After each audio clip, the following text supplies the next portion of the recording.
So let's get across the political parties' differing policies when it comes to housing affordability. The Labor Party says it will share equity with new home buyers. The government says it will allow a new home buyer to take up to 40% out of their superannuation fund to a maximum of $50,000 to go alongside their own savings of 5% of the home value. That'll be repaid when the home is eventually sold. Labor, unions and the superannuation industry strongly oppose this. But the political parties do agree that older Australians who sell their homes to downsize should be allowed to put $300,000 of the proceeds into their super fund. So let's bring in here Peter Tulip, who's the Chief Economist of the Centre for Independent Studies and formerly a research manager at the Reserve Bank. Peter, as always, thank you for your time. You made a submission last year into the inquiry into housing affordability and supply in Australia. Yep. Now, in that, you basically said right out the outset that housing in Australia is too expensive, that families on lower incomes cannot afford reasonable accommodation. Yes. Is this the way that we've heard from both political parties, the way to solve it? No, it's not. It may be a useful element of a package. Mainly what we need to do is to fix supply. That builders would love to provide more houses. Simple supply and demand says that will drop the price, that will make housing more affordable. We need to let them build. OK, so I want to now go to the chairman of that committee that you sent the report to. This is Jason Falinski. So let's go to Jason Falinski talking about exactly what he thinks is the solution. Have a listen. We haven't been building enough in Australia over about 5 decades. But secondly, the way that we allocate what stock we have is allocated very inefficiently, i.e. we have a lot of, for the lack of a better term, empty nesters, and we have a lot of people in apartments who frankly should be in larger detached housing.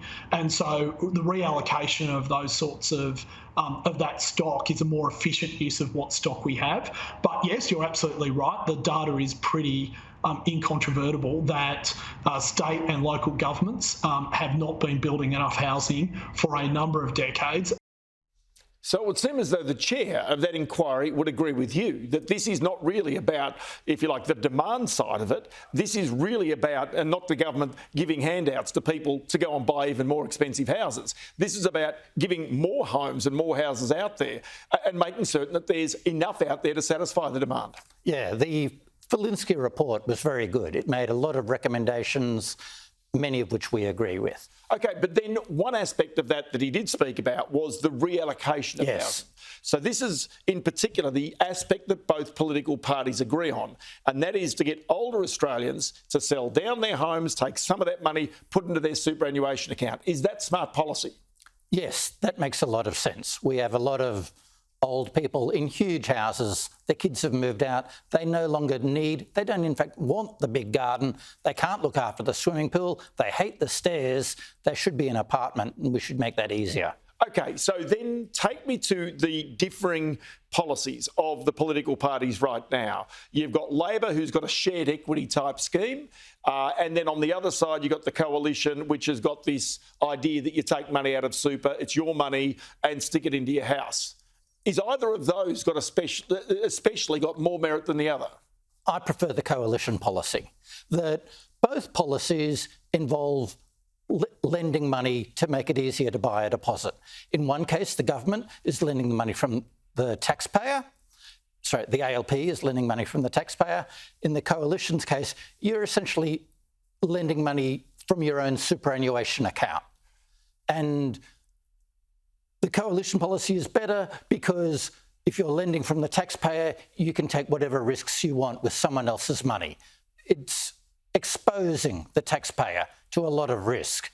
In the Coalition's policy, you're just risking your own retirement benefits. So there aren't the worrying incentives for risky behaviour. But for a younger person, even with the government's policy, they would think that their retirement is so far down the track that they can afford to take the risk with that money. And what really worries me, and this is the whole point, it's not supply driven, it's about trying to work out whether you can put more money into people's hands now, be it out of super or out of the government's pocket. But then I sit there and think, well, surely, as even Jason Clare, who's the housing spokesperson for the Labor Party and their campaign spokesman, well, he basically said he thinks it's like pouring kerosene onto a fire. Have a listen to this on the ABC. It just pushes prices up. This is like throwing kerosene on a bonfire. In Sydney, where we're talking today from, or where I am here, the expectation is that it would increase the cost of a home here in Sydney by $134,000. So does it raise the price of houses, as he says? Yeah, but that's a problem, just as much a problem with his scheme. Both of them make it easier to buy a house. I think that's a good thing.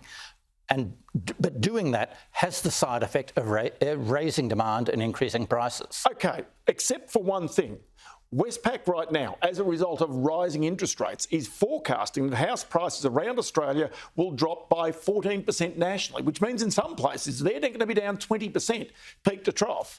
So doesn't that actually make it easier for a first home buyer who's prepared to sit back to get into that first home? It does, though remember that's just going to take us back to where we were in 2019 or 2018. Good point. Yes, that's right. And the big problem, we have these wiggles in the market, but fundamentally housing is too expensive.